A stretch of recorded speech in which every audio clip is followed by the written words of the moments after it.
ये गलत है।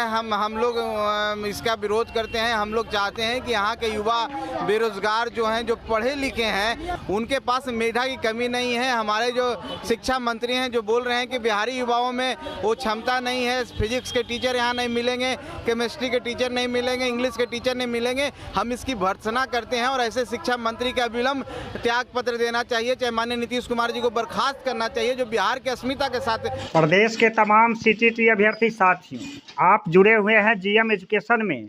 चर्चा का विषय है कि 1 जुलाई के आंदोलन में क्या खोया क्या पाया।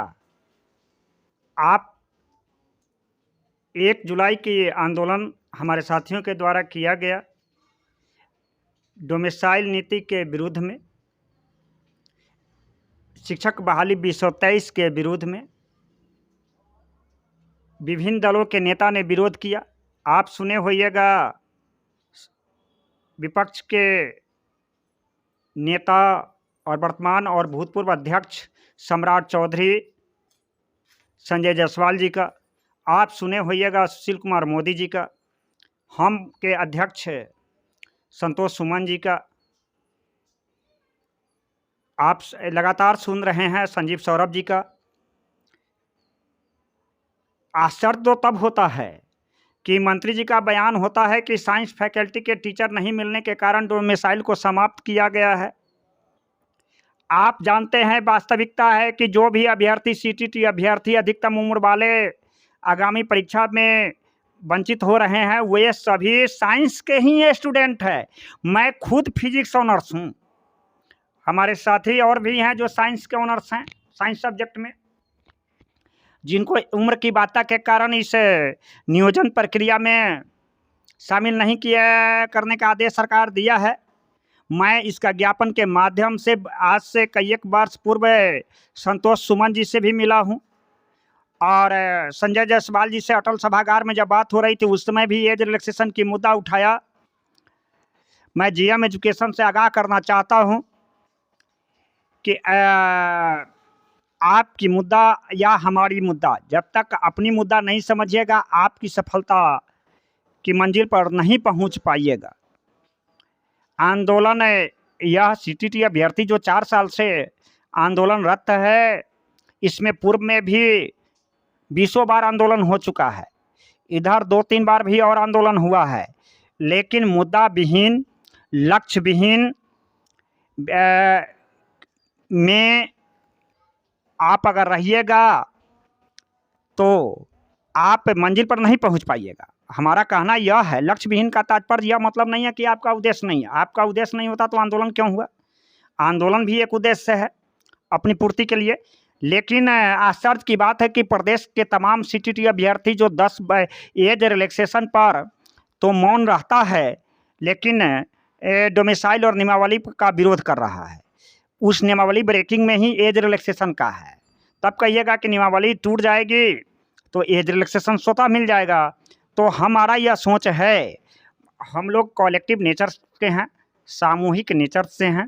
हमारे नेतृत्व में जो भी लड़ाई हुआ उसमें एज रिलैक्सेशन के साथ साथ विभिन्न मुद्दाओं पर संघर्ष किया और संघर्ष का ही परिणाम है कि बहुत सारे मुद्दा में हमारी जीत हुई, आपकी जीत हुई। त्रिपुरारी झा का क्या कैपेसिटी था? आप लोगों के बदौलत ही हम आगे बढ़े थे। लेकिन जो साथी हमारे 10 वर्षों के अधीनस्थ आ रहे हैं आज के डेट में, उनका अप्लाई हो भी जाता है, क्या गारंटी है कि 100% कैंडिडेट उसमें पास कर जाएंगे? क्योंकि first attempt, second attempt, third attempt आयोग के द्वारा परीक्षा है। आज एज रिलैक्सेशन पर जब केस करने की बारी आई तो मैंने अभ्यर्थियों से अपील किया कि खास करके जो अधिकतम अभ्यर्थी है उम्र वाले वे लोग आइए साथ में। मैं अभ्यर्थी का नाम इंगित नहीं करना चाहता हूं, लेकिन कहना चाहता हूं कि जब पिछला सोमवार को मैं पटना गया और जब अधिवक्ताओं से मशविरा किया, उस समय में बहुत सारे अभ्यर्थी कहे कि सर मैं आ रहा हूं, गाड़ी पकड़ रहा हूं, तो गाड़ी छूट गया, कोई बहाना बनाया। येने केने प्रकार ना एक मिला सुपौल के पंकज जी, जो हमारे केस में मैं मुख्य पिटिशनर हूं और पंकज जी भी एक पिटिशनर हैं सुपौल के। इस तरह से तिनका का सहारा मिला तो अधिकतम उम्र की अभ्यर्थी की लड़ाई केवल त्रिपुरारी झा का नहीं है, पंकज जी के नहीं है, बाकी तमाम वैसे अभ्यर्थी जो अधिकतम उम्र के सीमा से क्रॉस कर चुके हैं, साथ ही जो बॉर्डर लाइन में है या अंडर हैं, जो अगले नियोजन प्रक्रिया आने तक उसमें शामिल नहीं हो सकते हैं। यह सभी तमाम अभ्यर्थियों की लड़ाई है।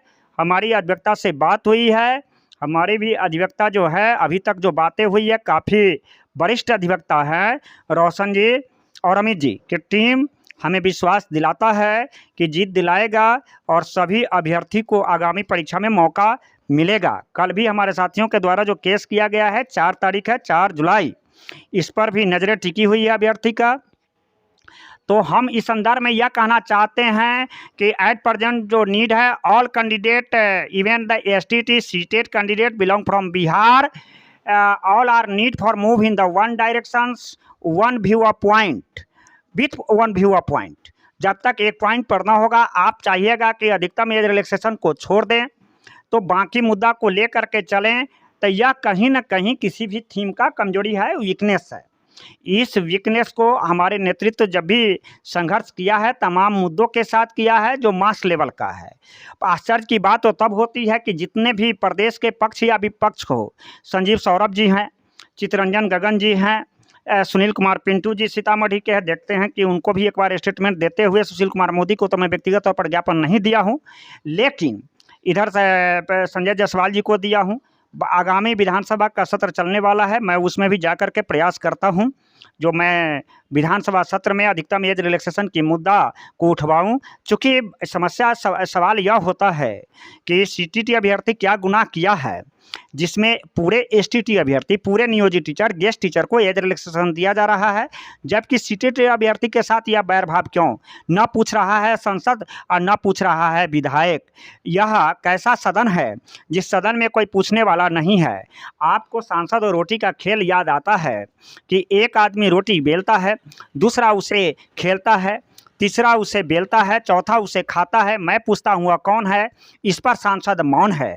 मैं विधायक हो या सांसद, मैं पूरे प्रदेश के किसी भी दल से ऊपर उठ करके यह सवाल करता हूं कि राज्य की कौन कानून बतलाता है कि अगर शिक्षक की बहाली हो, आप प्रचार मीडिया में करते हैं कि साइंस फैकल्टी में अंग्रेजी के टीचर्स कम हैं, जबकि उम्र का लिमिटेशन करके, एज लिमिटेशन करके आप साइंस ग्रेजुएट स्टूडेंट को भी आगामी शिक्षक बहाली में वंचित कर दिए हैं। यह चंद्रशेखर जी का कहाँ न्याय संगत फैसला है? जवाब देना पड़ेगा। संसद और सदन और सड़क तक, सदन और सड़क आपसे पूछ रहा है, पाटलिपुत्र अभ्यर्थी पूछ रहा है आपसे, जवाब दीजिए मंत्री जी। क्या कारण है? आपके साथ कौन सी परिस्थिति है जो आप एक तरफ बयान देते हैं कि साइंस फैकल्टी में कैंडिडेट की अभाव है जिसके चलते मैंने डोमिसाइल को तोड़ा है, जबकि दूसरी तरफ आगाह करता है ऐसे अधिकतम अभ्यर्थी जो साइंस से ग्रेजुएट है, ट्रेनिंग किया हुआ है, सीटेड पास है, आप उसको उम्र की सीमा में मौका न दे करके कानूनता बाध्य करते हैं कि न्यायालय में जाए और प्रक्रिया में रुकावट हो। यह पहला आपको पता होगा कि एनआईओएस की जो केस लड़ा गया था उसमें यह हाई कोर्ट का फैसला था कि प्रक्रिया के मध्य में नियमावली में आमूल परिवर्तन नहीं किया जा सकता है। यह डोमिसाइल का ब्रेकिंग आमूल परिवर्तन नहीं हो तो क्या है? 8वां संशोधन करना पड़ रहा है। क्या संशोधन में पब्लिक डोमेन की वादा आपका कहाँ गया था? प्रदेश की साथी को आप लाठी से पिटवा करके पाटलिपुत्र की सत्ता पर आप नहीं रह सकते हैं। यह आप लोकतांत्रिक प्रक्रिया में, प्रजातंत्र डेमोक्रेसी भारत का एक अपनी बात को अमूल्य रास्ता बना हुआ है आंदोलन करना। वार्ता से सफल भारत आंदोलन के अंत में वार्ता होती है। आप में इतना ही न्याय संगत की भावना है। राजद महागठबंधन नहीं, ठगबंधन है कि लठबंधन है, कहा नहीं जा सकता है कि आप नियमावली में आर में अधिकतम उम्र के अभ्यर्थी को शिक्षक बहाली से बाहर कर दोगे, वह तो तुझे मालूम था, लेकिन सीटेड अभ्यर्थी के हृदय पर कितना गुजरेगा यह तुझे मालूम न था, यह तुझे मालूम न था। प्रदेश के तमाम अभ्यर्थी साथियों, आपसे मेरा अपील है कि लड़ाई में सभी मुद्दा को शामिल एक साथ करके एक साथ आगे बढ़ें। चाहे 2023 के नियमावली का विरोध हो, डोमिसाइल पुनः लागू करने की मसला हो, चाहे अधिकतम उम्र के एज रिलैक्सेशन में न्याय दिलाने की बात हो। मैंने केस किया है, मुझे आपकी केवल भावनात्मक सहयोग चाहिए। आपकी अपेक्षा में अधिकतम उम्र के सीटीटी अभ्यर्थी संघ त्रिपुरारी झा धन्यवाद। आपका साथी त्रिपुरारी झा।